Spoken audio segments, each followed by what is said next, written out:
All right, Pawpaw, Sammy, and Allybug here. Today, we're at Starkey's Farmstead, I'm sorry, and we're going to do an interview on her trip to Maui.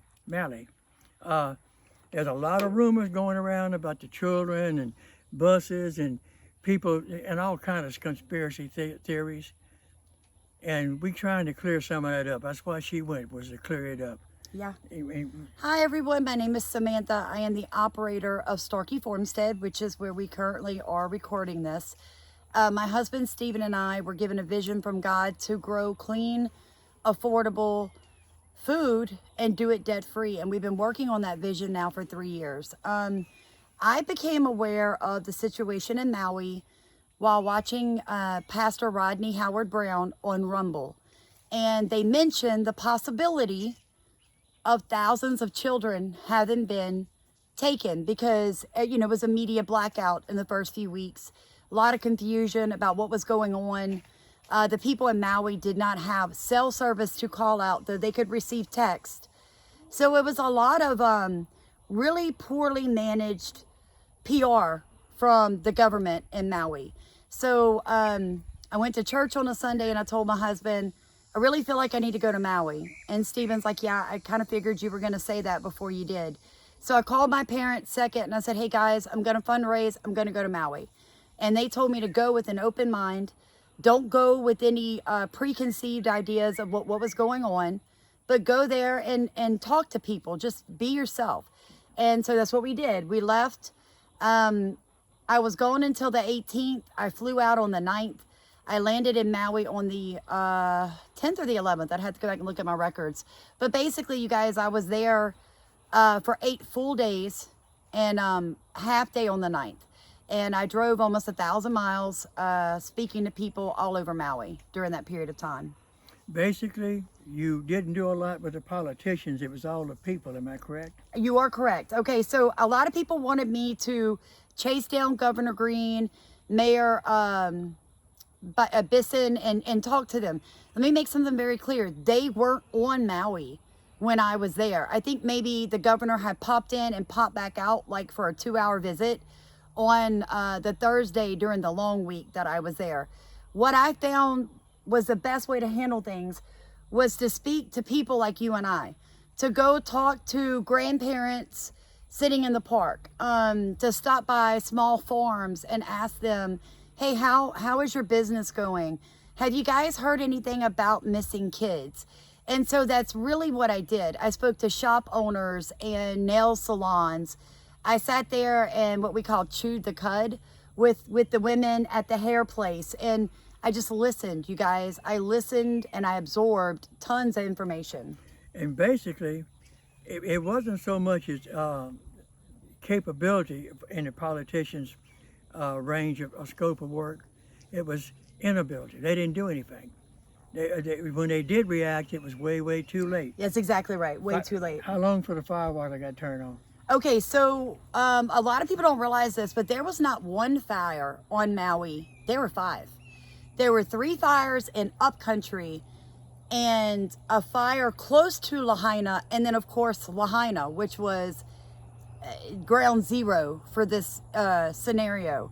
And what we found out was that the Lahaina Fire Department was actually in Up Country fighting fires there when the Lahaina fire went kaboom. And now you've got your fire trucks an hour and 20 minutes from the scene where they needed to be. So it was a lot of confusion amongst the people working, and I think that the fire department itself tried to do its best, you guys, but how can you fight a fire without water? So yes, that is a true thing. They did cut the water over because there's a big, and has been now for almost 100 years, a fight over water ownership in Maui. And you just have to do your research to understand how far back that goes. And the trick is, I lost my train of thought. Oh yeah, the police actually wasn't delinquent. When they were turning people around, am I correct? They did not know the electricity was off. Okay, so I know you see it that way, but haven't been in Maui. No, that's what I'm asking. Yeah, and speaking of people, you guys, that is a very Okay, so the police on one side of Front Street, their excuse was, hey, right in front of us are down power lines. You need to turn around and go back. Those power lines did not have power at that point. Police was not notified. Well, they were so close to it. How would they not know? Because I've been on a power line. I've driven over one that was live, and you could hear it and you could see it for Buzzing. feet away. Buzzing, yeah. So why that happened, I don't want to comment but be very honest with you guys, those six police officers involved in that have never been named, nor have they ever come forward, which is very, very odd. You've not seen them. Nobody knows who they are. Nobody knows anything about them. So that to me is something that needs a little more investigation before I can give my opinion. Because what I saw, and I hate to say it like this, was basically murder. They turned you back into the flames. The police officer on this end of First Street said, oh, you can't go this way, flames. They send you this way. This officer says, hey, you can't go this way, power lines. And so what you had was this. What I did find out were that the police CBs were working the entire time. So why these two cops and these two cops did not communicate? Well, you see what I'm saying? I mean, it's a lot of... It's hard to say to you walk That's a mile in it. their shoes. That's why I won't comment. My son is in the National Guard. I was contacted by a wonderful young man, a Hawaiian National Guard, who really wanted to give me an interview.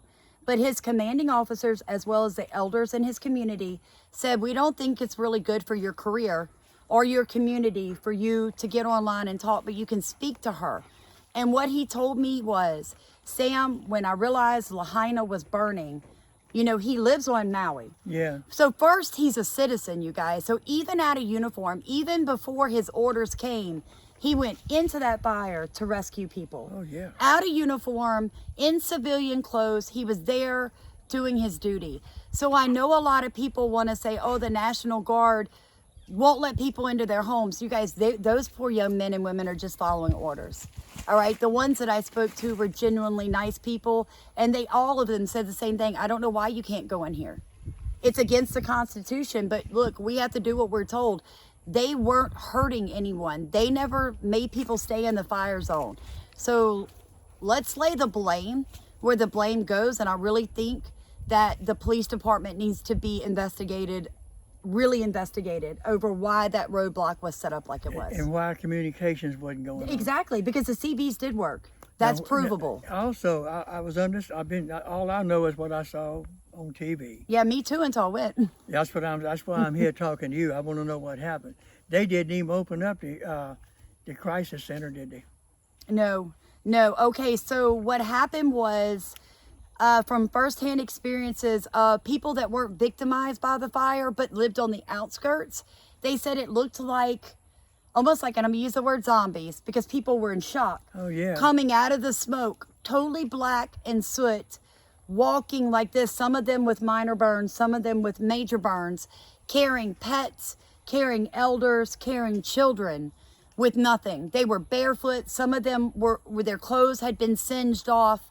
And these people were standing there with their own towels, their own blankets, welcoming the victims and then putting them in their houses, on their lawns, waiting for help. So the crisis centers did not actually get really opened, from my understanding, until like the 10th and the 11th, and the fire was on the 8th. And another thing that kind of confused people is there's a video of school buses coming out of smoke during the day, and people thought, that's what got me to Lahaina. Oh wait, the kids are on the buses, but where did the kids and buses go? What they were doing was moving the buses out of the burn area. And later on, you see hundreds of testimonies of people that are like, hey, I was taken out. I was a tourist. We were brought by school buses en masse to the airport between the 10th, 11th, and 12th, because the airport was turned into a shelter. Yeah. And a place, because you got to understand, there's no hospital on Maui that can handle more than a teeny tiny burn. So if you had any significant injuries, maybe lung problems from inhaling smoke, you would have had to been flown to another island, to like Big Island or the next nearest island. So what happened was a lot of the injured people were brought to the airport and then taken off the airport, for help, for help. So here again, actually, it was not so much incompetence; it was inactivity. Yes. They did not do their job. Laid back. They did it. They did it, and you'll find that on Maui. A lot of people are very, very laid back. You're not getting anywhere quickly. If you go for a conversation to ask 2 or 3 questions, you're literally going to have a 45-minute conversation before you can ask your questions. Because I would sit down like this to have a conversation with people, and I would be like, but what about the children? And they literally would ignore my question and talk about everything under the sun until they became comfortable with me.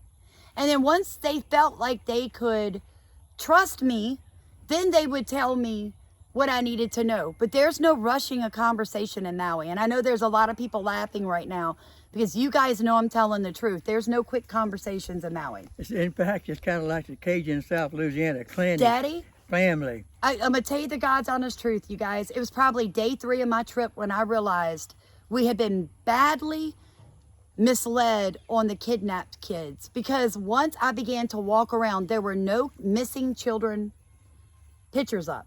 There were no people protesting in the street. There were no organizations rallying around or people out in the streets talking about 2,200 kids missing. And what I picked up was they were a lot like the Cajun French in southeast Louisiana. And you wouldn't get no babies out of them swamps, you guys. And that's what happened on Maui. You wouldn't have gotten 2,200 kids off. Maybe bad things have happened on Maui, and I did notice in the Walmart there are a lot of missing kid photographs, but that was prior to the fire. So there is something going on there, like there is in every community. Children are just slowly disappearing. But like my husband said, Maui is surrounded by ocean. How many of those kids accidentally drowned going out to surfboard? How many of those kids fell in one of those lava tube holes and are just, because kids are kids. So you can't always look at everything as end of the world. And the kids brought me to Maui, but what I left with Maui was a sense of community, of love, of aloha and ana. They love their kiki, and they would have never allowed 2,200 of them to have been removed like that, you guys. It just is not possible. Maui would be in a civil war right now if they actually believed 2,200 kids had burned to death or had been kidnapped. What we're probably going to find out eventually is that maybe 100 or so kids actually died in the fire, and that's too many. That's too many, but it wasn't thousands. It wasn't. Well, the thing is, they have we live in hurricane areas, and we know what it's like to try to rebuild, fight, get help, help your neighbors, dig out, look for missing, look for the dead. It's going to be a long, slow process. And people, just not trying to change the subject, how many people have you had to get off your YouTube channel because they were conspiracies and all? Close to 700 people I've had to block, and not because people ask questions. Don't misunderstand that. I'm an educator. You can ask all the questions you want. Because people told me I was bought by Oprah. Somebody told me I was a CIA agent. People threatened my life. People cussed me out. All because I said, hey guys, there's actually no proof that children were taken. Like everything that we all thought was proof, once I got to Maui, I realized that we had been fed bits and pieces.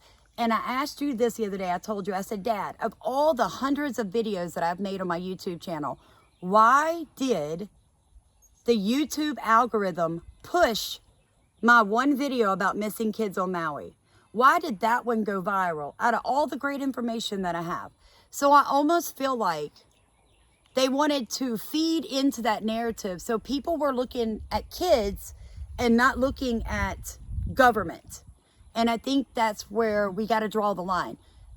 We have to be able to discern what is fact and what is fiction. Sometimes it takes somebody going there and asking questions, but that's what we did.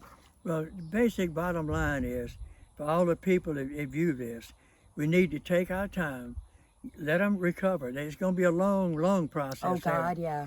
And the thing is, all right, I see that people are coming up and sending money here to us and we'll send it there. Don't do that, people. Send it directly to victims. Yeah. So we have Venmo addresses on some of our victims, and we even tell you the actual hubs. You know, like community supported hubs that you can send your money to. When you send your money to Red Cross, Samaritan's Purse, FEMA, any of that, they have cost. If you go back and look, for every dollar you send, 70 cents goes to the organization to keep it running and only 30 cents to the victim. Send it to the church, people. That's right. Send it, and look, go online, like she said in one of her videos. Go to the shops that mail stuff out and buy online, let them ship From it to small you. businesses. You don't have to go over there and confuse things. These people are hurt. They're struggling. They are struggling. And there's people out there going to do everything in their power to make a nickel off of it, believe me. Yes. Like she said, she don't need the money. That's why she blocked 700 something people. Don't want the money. If you can't help the people, be quiet, get out the way. Yeah. It's just that simple. It was always about the truth, you guys. And a lot of people said, well, if you believe in free speech, how can you block people on your platform? Very simple. It's mine. It's my platform. And I don't need it. And I don't need it.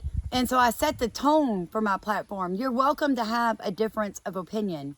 You are not welcome to have insane theories and then literally threaten someone's life because they won't swallow that pill with you. I won't drink that Kool-Aid with you. I went to Maui. People paid for it. It was a beautiful trip. I felt very honored for the privilege. And I will be going back here sooner than later because there's a big fight over the water. And I've made some really good friends. And they would like to set up community gardens. That's how we're going to help Maui, you guys. There's nothing we can do for the people in Lahaina. All right? They do have assistance coming to them. I would like to help make sure people have money to pay their deductibles and their mortgages as well as their land taxes while they are rebuilding.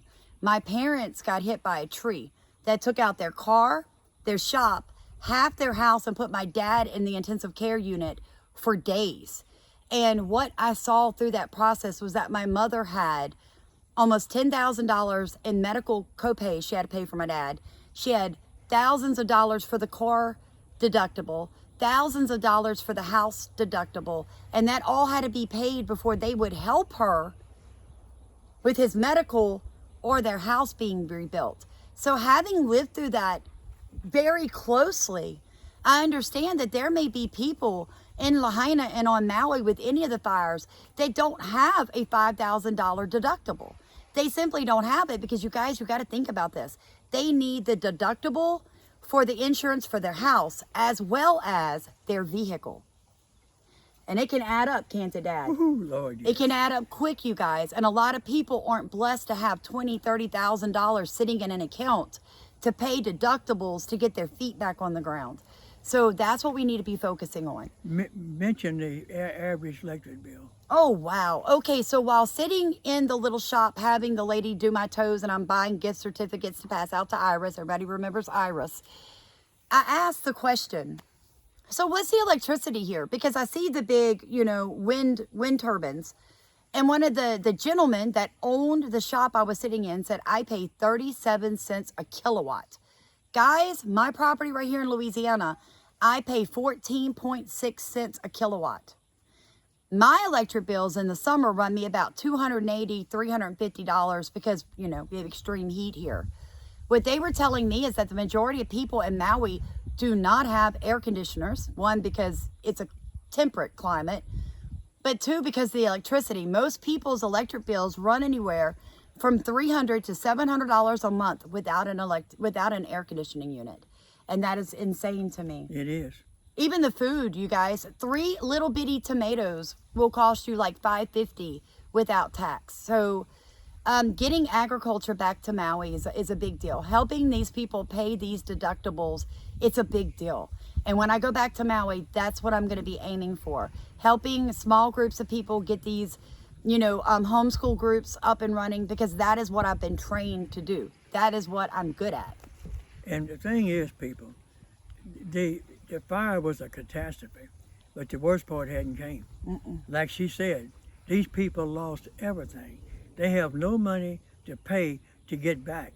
So a lot of them now, they're really going to face the catastrophe. They're going to lose their ancestral land, their home, and everything. Because that's what I just heard, Daddy, that Governor Green is literally going to make people pay They're going to hire a company to come in to clean up, but you get the bill. So if you had a 1/4 acre, you're going to get a portion of that bill. If you had 2 acres, you're going to get that much of the bill. And I'm telling you guys, people are not going to have cash in one hand because yes, FEMA's got them up in housing for right now. Let me tell you something. I've had to live like that. Me and my husband, when we lost everything in the Great Flood in 2016, we lost everything and FEMA sent us a check for $5,000 for 3 people. I left out of that flood with no shoes on my feet. No shoes. So that's what I'm telling you guys. FEMA's not going to come give all these people $100 grand. It's not happening. And though there are organizations that are going to give them 500 here and 1,000 there, they're going to use that to survive between point A and point B. But when the equation comes to the equaling sign, my dad is correct. This is how they're going to lose their ancestral land. That's right. They won't have the money for the cleanup. They won't have the money for the taxes. They still have to pay mortgages even though the home's burned. That's the reality of Lahaina and Up Country. So there's a long fight. Save your money. Don't send it anymore to any more of these organizations. Hold on to it. Hold on to it. We will be going back to Maui. And when we go, we will be finding people that need mortgages paid, deductibles paid. They need land taxes paid. We'll do everything we can to save their land because that's what it's about right now, is keeping the ancestral land. And here's a closing thought right now. Our country is spending billions overseas for people to protect their border. Billions. They're sending billions to Ukraine. And our people in Hawaii are hurt, and they're going to get pennies. And they want the tithes of pennies to the Ukraine budget. America, you got what you asked for. Enjoy. Like and subscribe. Thank you. I can't Here, I got you, Daddy.